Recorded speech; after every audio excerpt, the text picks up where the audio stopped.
একুশ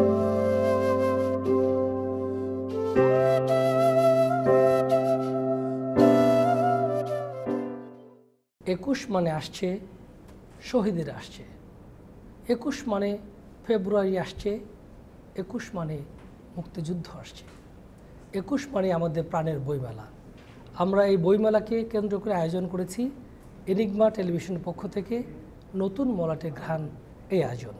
স্টুডিওতে উপস্থিত রয়েছেন শাহিনা খাতুন, মহাপরিচালক, জাতীয় মুক্তিযোদ্ধা কাউন্সিল, গবেষক এবং লেখক, এবং তিনি অতিরিক্ত সচিব, গণপ্রজাতন্ত্রী বাংলাদেশ সরকার। আপনাকে স্বাগত আমাদের স্টুডিওতে। Thank you. পাশে রয়েছেন সর্দার হীরক রাজা, সঙ্গীত শিল্পী, গবেষক এবং সংগঠক। আপনাকেও স্বাগত। ধন্যবাদ আপনাকে। শাহিনা খাতুন, আপনার কাছে আমার প্রথম প্রশ্ন, এই যে আমাদের প্রাণের মেলা বইমেলা শুরু হয়েছে, এই বইমেলায় আমরা সম্মিলন ঘটে লেখক, প্রকাশক এবং পাঠকের। আমরা অনেক বই পাই, অনেক লেখক পাই। আপনি প্রথম কবে বইমেলায় গিয়েছিলেন সেই স্মৃতি যদি আমাদেরকে বলেন দর্শকদের জন্য। বইমেলায় গিয়েছি সে তো অনেক আগে,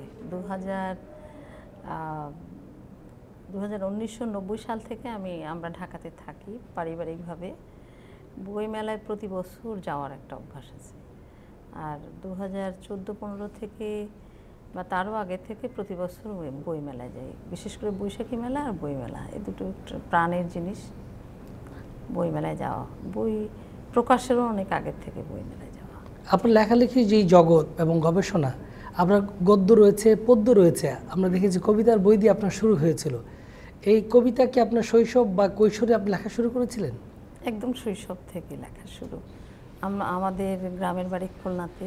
খুলনাতে দৈনিক পূর্বাঞ্চল নামে একটা পত্রিকা ছিল, সেই পত্রিকায় মাঝে মধ্যে লেখা ছাপা হতো। লেখাটা ভালো লাগতো লিখতে, আর লেখাটা আসলে মাথায় আসে, লিখতে ইচ্ছে করে। প্রথম কোন কবিতা লিখেছিলেন মনে আছে আপনার? না, তা মনে নেই, অনেক ছোটবেলার কথা। প্রথম লেখা, আপনার প্রথম যে কাব্যগ্রন্থ প্রকাশিত হলো সেই বিষয়ে যদি বলেন আপনি। প্রথম প্রকাশিত গ্রন্থের নাম হাঁটার গান, এটা 2018 সালে প্রকাশ করেছিলাম। আমি ছোটোবেলায় লিখতাম, পত্রিকা টত্রিকায় প্রকাশ হতো, কিন্তু তারপর অনেকদিন লেখা থেকে দূরে ছিলাম। আমার লেখার পাণ্ডুলিপি হারিয়ে গিয়েছিল। পরে এত কষ্ট পেয়েছিলাম, ভেবেছিলাম আর লিখবো না, কিন্তু ওই যে বললাম লেখাটা আসলে আসে ভেতর থেকে। হাঁটার গান, এইটার সঙ্গে গান রয়েছে, এবং এই কবিতার যে গ্রন্থ, এখানে কি কি কবিতা, এটা কেমন নামটা হলো আপনার কবিতা, এই শিরোনাম কি কবিতা রয়েছে? হ্যাঁ, এই নামে একটা কবিতা আছে। আর মূলত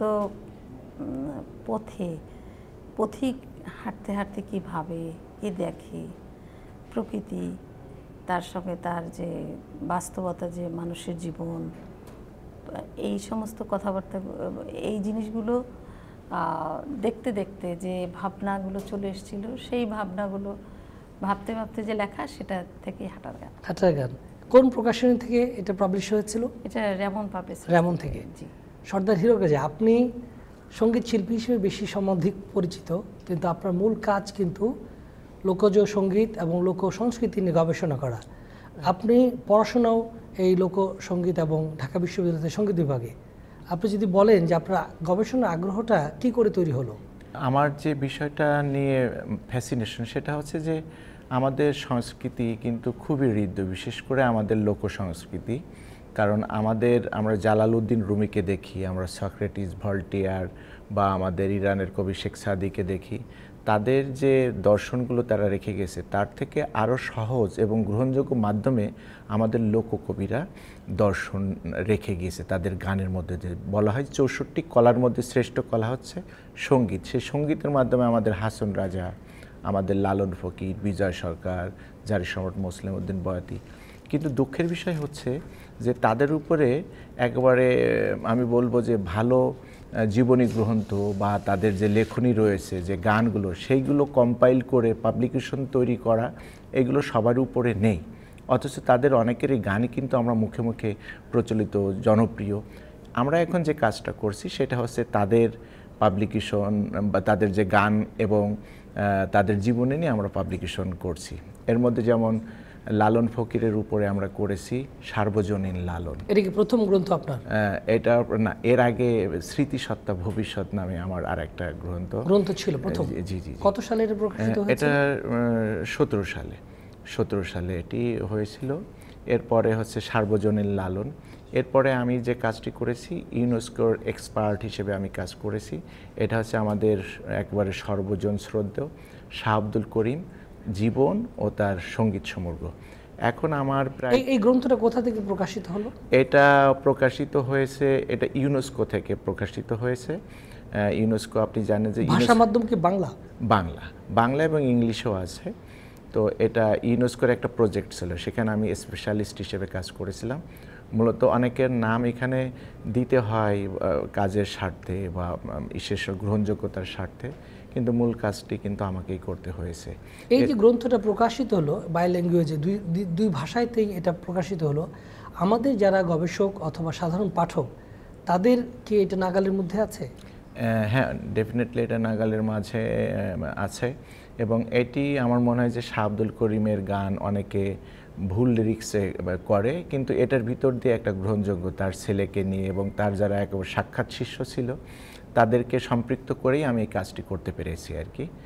এছাড়া আমরা আরও বেশ কিছু কাজ আমার পেন্ডিং আছে, হয়তো এই বইমেলাতে পাওয়া যাবে। জারি সম্রাট মুসলিম উদ্দিন এবং তার গান, আমাদের দোতারার কিংবদন্তি, আমাদের কানাইলাল শীল, এটি হয়তো আমার 98% কাজ শেষ।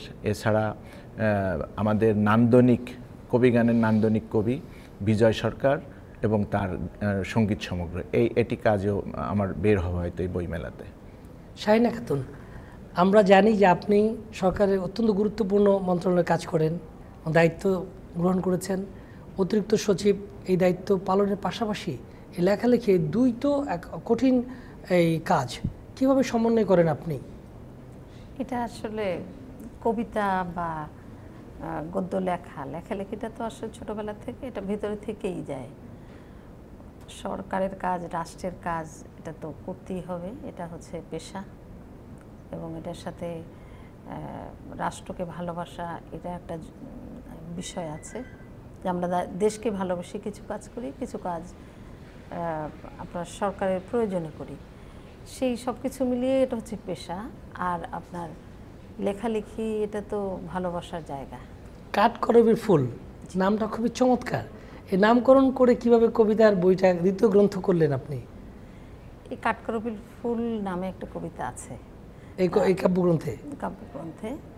আর এই কাঠকরবীর ফুলটা আপনি দেখবেন যে খুব বড় একটা গাছ, সেই গাছের ছোট্ট ছোট্ট ফুল এবং সারা বছর ফুল ফোটে।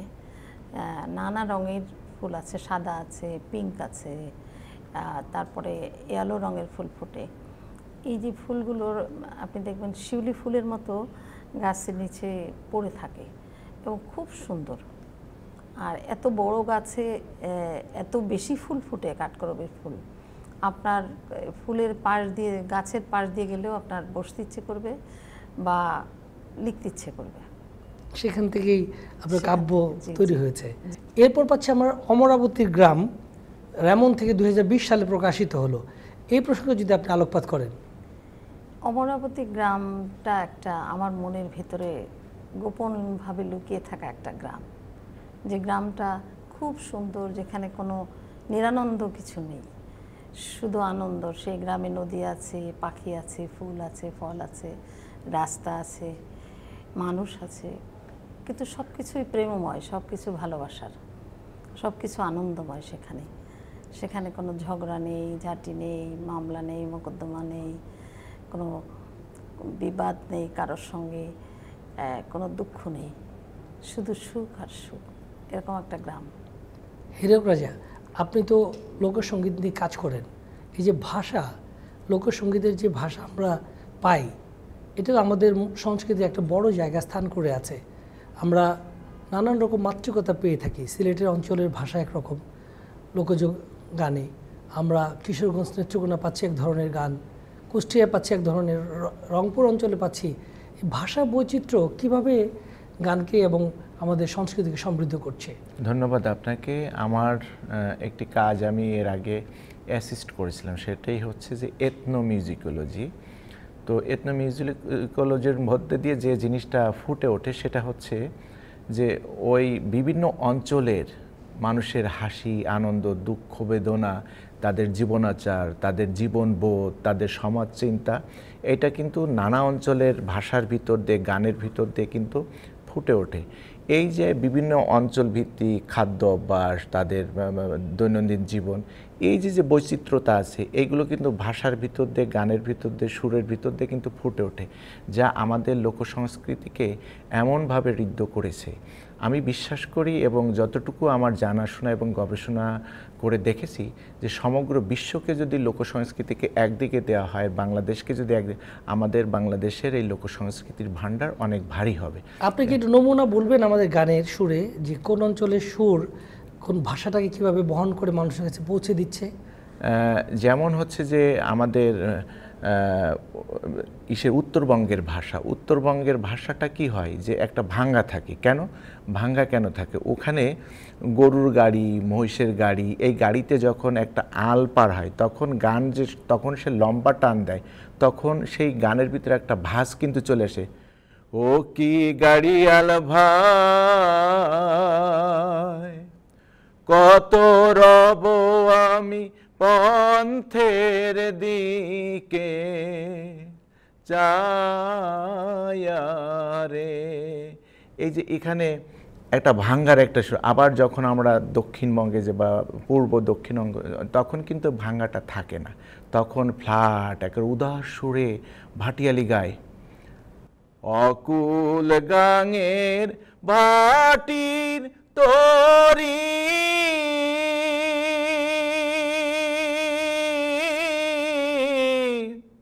কে যাও তুমি বায়া,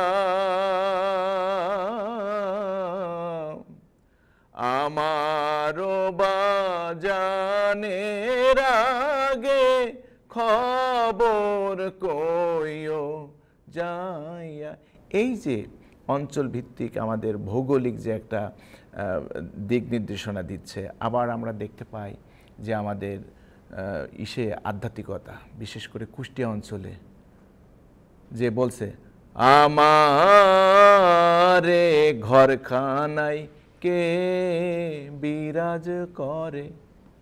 এই যে একদিক দিয়ে আধ্যাত্মিকতা, একদিকে প্রকৃতির কথা বলছে যে আমাদের গরুর গাড়ি, তাদের মৈশাল বা গাড়িয়াল বন্ধু, অন্যদিকে নদী, নৌকা, আবার অন্যদিকে আধ্যাত্মিকতা। এই যে চরম বৈচিত্র্যতা, এটা বিশ্বের অন্য কোথাও দেখা যায়। এটা বাংলা ভাষা সম্পদ, বাংলা ভাষাকে সমৃদ্ধ করছে, এবং এই ভাষাকে টিকে রাখার জন্যই বাংলা একাডেমি নানান মাতৃকতায় কাজ করছে।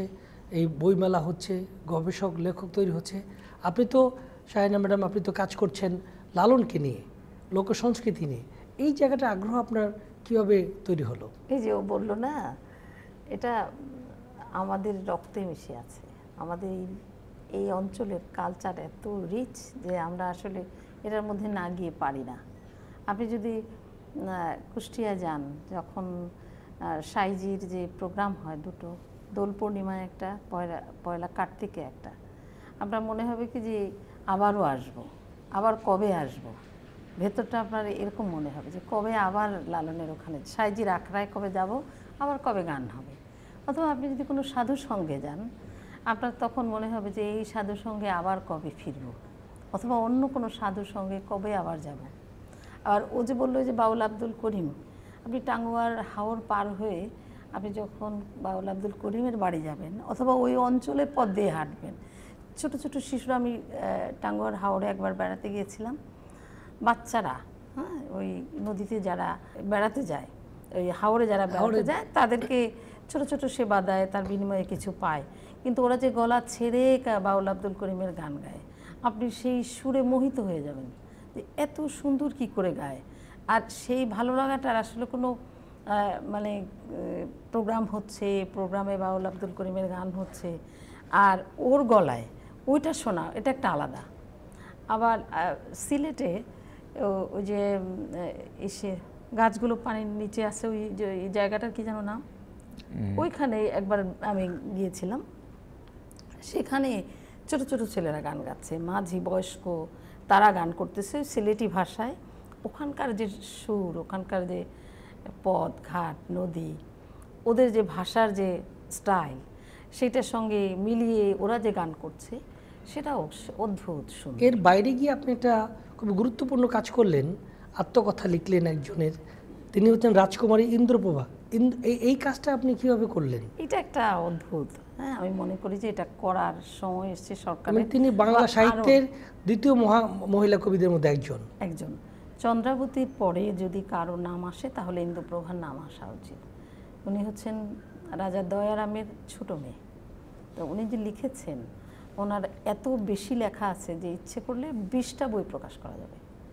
আমি ট্রেজারি ভেরিফিকেশন করতে গিয়ে একটা বাক্সের মধ্যে ওনার লেখা খুঁজে পেয়েছি। তো ওইটা সাধারণত কেউ ধরে না, যে ওটা সিলগালা করা একটা জিনিস, ওটার মধ্যে কী আছে দেখার দরকার নাই এরকম। কিন্তু আমার কিউরিসিটি জাগলো, আমি ওটা খুলে দেখি যে ইন্দ্রপ্রভার ডায়েরি এবং তার সব লেখা। রানী ভবানীর সেনাপতি ছিলেন হচ্ছে রাজা দয়ারাম। রাজা দয়ারামের যে বাড়ি সেটাই এখন উত্তরা গণভবন। উত্তরা গণভবনের তখন তো রাজবাড়ি ছিল, দয়ারামের রাজবাড়ি। ওনার ছোট মেয়ে, তার নাম ইন্দুপ্রভা, তিনি লিখতেন এবং তারই লেখা নাটোর জেলা প্রশাসনের অধীনে আছে ট্রেজারি, সেই ট্রেজারিতে সংরক্ষণ করা ছিল। আমরা দর্শক এই বইটা একটু দেখতে চাই, নিশ্চয়ই দেখতে পাচ্ছেন আপনারা। এই বইটা হচ্ছে রাজকুমারী ইন্দ্রপ্রভা, তার আত্মকথা। এইটা জেলা প্রশাসনের থেকে প্রকাশিত হয়েছে। একটা অসাধারণ কাজ বাংলা সাহিত্যের জন্য। আমি মনে করি এই ধরনের গ্রন্থ ইতিহাস টাইমলাইনে খুবই গুরুত্বপূর্ণ ভূমিকা রাখবে। এটা দেখবেন ওই যে বইয়ের প্রচ্ছদটা করা আছে, এটা কিন্তু ওর হাতের লেখা, ওনার, হ্যাঁ, হাতের লেখা, পাণ্ডুলিপি থেকে নেয়া। হ্যাঁ, পাণ্ডুলিপি থেকে ছবি তুলে প্রচ্ছদ করা হয়েছে। হ্যাঁ, এবং ওনার ওই যে ডায়েরিটা, উনি যে নিজে, এটা কিন্তু ওনার জীবনী, ডে টু ডে জীবনীটা করা হয়েছে। এমনি ওনার যে কবিতা, ওনার যে গদ্য লেখা, সেগুলো আমি প্রকাশ করিনি। আমি চেয়েছিলাম যে সেগুলি কাগজগুলো অক্ষত রয়েছে, ওরকম মানে ধরলে ছিঁড়ে পড়ে যাচ্ছে এরকম, টেম্পারটা কাগজের নষ্ট হয়ে গেছে এরকম। ওটা একটু সংরক্ষণ করতে হবে, সংরক্ষণ করে ওটা করা যায়, হ্যাঁ, করে তারপরে ওই লেখাগুলো আসলে প্রকাশ করার দরকার, কারণ লেখা খুব সমৃদ্ধ লেখা। আপনার সর্বশেষ যে গ্রন্থ সূর্যমুখী নদী 2024 সালে প্রকাশিত হলো, এই প্রসঙ্গে যদি একটু আলোকপাত করেন। সূর্যমুখী নদীতে অনেক কবিতা আছে। আসলে কবিতা লিখি হয়তো বা গাড়িতে অফিসে যাচ্ছি, লিখতে ইচ্ছে করছে, ডায়েরিটা সামনে আছে, ডায়েরিতে লিখছি, এই করে করে লিখতে লিখতে লেখা হয়ে গেছে। কবিতাগুলি কখন গান হয়ে ওঠে? অনেক কবিতা গান হওয়ার মতো আছে, কিছু কবিতা গান হয়েছে। সর্দার হীরক রাজাও জানে, ওকেও কিছু গান মানে লেখা দেওয়ার ইচ্ছা আছে, যে ও তো সুর করতে পারে। তারপরে মিজানুর রহমান নামে আরেকজন শিল্পী আছে, ও কিছু গানের আমার লেখার সুর করেছে। ইভেন বাউল শফি মণ্ডল গুরুজি, ওনাকে কিছু লেখা দেওয়া আছে সুর করার জন্য। যদি ওনারা সুর করেন গান হয়ে যাবে। এই যে গীত কবিতা আর কবিতা পদ্য, সরাসরি পদ্য, এর মধ্যে কি সুর করতে গেলে কি কি ধরনের চলন প্রয়োজন হয়? গীতি কবিতার যে বিষয়টা, সেটা আসলে গীতি কবিতা এবং কবিতা, এটা তো আসলে কবিতাই। গীতি কবিতা যেটা, সেটা আসলে ছন্দ নির্ভর থাকে আর কি। আর শুধু কবিতা যেটা, যেমন আমাদের জীবনানন্দ দাশের ওইভাবে ছন্দ নেই, কিন্তু ওইগুলোকেও কিন্তু দেখা যাচ্ছে যে আমরা কিন্তু সুরে ফেলা সম্ভব, হ্যাঁ, সুরে ফেলা সম্ভব। ইভেন জীবনানন্দ দাশ তো আমাদের ওইভাবে যে ছন্দগুলো আছে, ওই ছন্দের ভিতর ওইভাবে নিজেকে আবদ্ধ না রেখে তিনি একটু মুক্তভাবে চিন্তা করেছেন, এবং সেই গানগুলোও কিন্তু মানে সুরারোপ করা হয়েছে, এবং সেগুলো আমাদের দেশের বরেণ্য শিল্পীরা করেছেন। সব কবিতাকেই একটু এদিক সেদিক করলেই কিন্তু সুরারোপ করা সম্ভব। আর গীতি অন্তরা সঞ্চারী একটু ঘষা মাজা করা মাত্র, একটু মানে মিলিয়ে সঙ্গীতের ভাষায়, সঙ্গীতের আদলে ওইটাকে খানিকটা পরিমার্জন করতে হয়, কিন্তু সম্ভব করা, যদি সুরকার চান তাহলে সম্ভব। তো আমরা অনুষ্ঠানের শেষ পর্যায়ে, আপনারা দুজনই স্টুডিওতে এসেছেন, এর জন্য ধন্যবাদ। আপনি দর্শকের জন্য যদি শেষ কথা বলেন, আমাদের তরুণ প্রজন্মের জন্য বই পাঠ, মেলা, আমাদের সংস্কৃতি, এই প্রসঙ্গে। তরুণ প্রজন্মের প্রতি আমার আহ্বান যে আমাদের অনেক ঋদ্ধ সাহিত্য আছে, সংস্কৃতি আছে, আমাদের গান আছে। আমি বলবো যে আমাদের মরমী কবিদের গান শোনার জন্য, তাদের লেখা পড়ার জন্য, তাদের জীবন নিয়ে ভাবার জন্য, সবসময় ফোনে না থেকে, মোবাইলে না থেকে আমাদের শিল্প সংস্কৃতির প্রতি খেয়াল রেখে আমাদের মরমীবাদে উদ্বুদ্ধ হয়ে আমাদের যে নিজস্ব যে দর্শন কালচার সেগুলোতে উদ্বুদ্ধ হয়ে আমরা যদি চলি তাহলে আমরা একটা সুন্দর সমৃদ্ধ দেশ পাবো, যেটা আমাদের পরবর্তী প্রজন্মই আমাদেরকে উপহার দিতে পারবে। হীরক রাজা, আপনি তো একটা সংগঠন পরিচালনা করেন, সেই সঙ্গে যুক্ত রয়েছেন, এই সংগঠনে তরুণদের কীভাবে যুক্ত করা যায়? ধন্যবাদ। আমাদের একটি সংগঠন রয়েছে, জাতীয় পর্যায়ের একটি সংগঠন, বাংলাদেশ বাউল ও লোকশিল্পী সংস্থা। এখানে মূলত তরুণ প্রজন্মের শিল্পীরা, গীতিকবিরা, সাধকরা এবং অনেক সাংবাদিক, লেখক আপনাদের মতন এটার সঙ্গে সম্পৃক্ত রয়েছে। খুব অল্প দিনে এই সংগঠনটি একটা ন্যাশনাল প্ল্যাটফর্মে জায়গা করে নিয়েছে। তো সেই জায়গা থেকে আমরা তরুণ প্রজন্মে যারা লেখালেখি করছে, যারা পাঠক, যারা গান লিখে, গান করে, সুর আরোপ করে, তাদেরকে সম্পৃক্ত করেই আমাদের এই পথ চলা। এবং আমাদের এই সংগঠনের মূল লক্ষ্যটা হচ্ছে বাঙালি যে লোকদর্শন, বাউল দর্শন, এটার আন্তর্জাতিকায়ন ঘটানো, এটি আমাদের লক্ষ্য। তো এখানে আমরা যারা এখন পর্যন্ত যুক্ত হননি তাদেরকে আমি বলতে চাই যে এটি সবার জন্য উন্মুক্ত। আপনারা আসুন, এটিকে সমৃদ্ধ করুন। এবং তরুণ প্রজন্মের লোকজন যারা আছেন, আমরা বলবো যে আমাদের সোশ্যাল মিডিয়াতে এত বেশি সময় না দিয়ে আসুন আমরা লেখালেখি করি, আমরা লেখকের বই পড়ি। কারণ একটি বই লিখতে অনেক পরিশ্রম, অনেক মেধা দিতে হয়, কিন্তু সেটা যদি আমরা না পড়ি, সেটা যদি আমরা না ক্রয় করি, তাহলে একসময় এটা দেখা গেলো নিরুৎসাহিত হবে। তো সেই জায়গায় আমরা যেতে চাই না। আমার মনে হয় যে আমার তরুণ প্রজন্ম, আমরা সব প্রজন্মের মানুষই আবার আমরা বইমুখী হব, পড়াশোনা করব, নিজেরা সমৃদ্ধ হব, জাতিকে সমৃদ্ধ করব। আমরা অনুষ্ঠান শেষ করব একটা গান দিয়ে, আমরা দর্শকদের কাছে বিদায় নিয়ে নিই। দর্শক, আমরা যে বইমেলায় উপনীত হয়েছি, সারা মাস জুড়ে বইমেলা চলবে আমাদের। এই বই প্রকাশ হচ্ছে মূলত ভাষাকে বাহন করে। ভাষাই আমাদের চিন্তাকে ধরে নিয়ে যাচ্ছে, বহন করে নিয়ে যাচ্ছে আমাদের টার্গেট যে সাধারণ মানুষ তাদের কাছে, এবং টিকে থাকবে আমাদের চিন্তা চেতনা, আমাদের কর্ম, আমাদের মনন এই বইয়ের মধ্য দিয়ে, ভাষার মধ্য দিয়ে। তো আমাদের নানান দেশে নানান ভাষা, বিনি স্বদেশী ভাষা, পুরে কি আশা, কবি বলে গেছেন। তো আমরা অনুরূপ একটা গান শুনতে শুনতে আজকে অনুষ্ঠান থেকে বিদায় নিব। হীরক রাজা, আপনার গানের মধ্য দিয়ে আমরা অনুষ্ঠান শেষ করব। আপনার দুজনকে ধন্যবাদ স্টুডিওতে আসবার জন্য। আপনাকেও ধন্যবাদ। অশেষ ধন্যবাদ। ভাষা নিয়ে খুব জনপ্রিয় একটি গান রয়েছে, অনেকগুলো গান রয়েছে, তার মধ্যে মোদের গরব, মোদের আশা, আমরি বাংলা ভাষা, মাগো তোমার কোলে, তোমার বলে কতই শান্তি ভালোবাসা, আমরি বাংলা ভাষা, মোদের গরব, মোদের আশা, আমরি বাংলা ভাষা।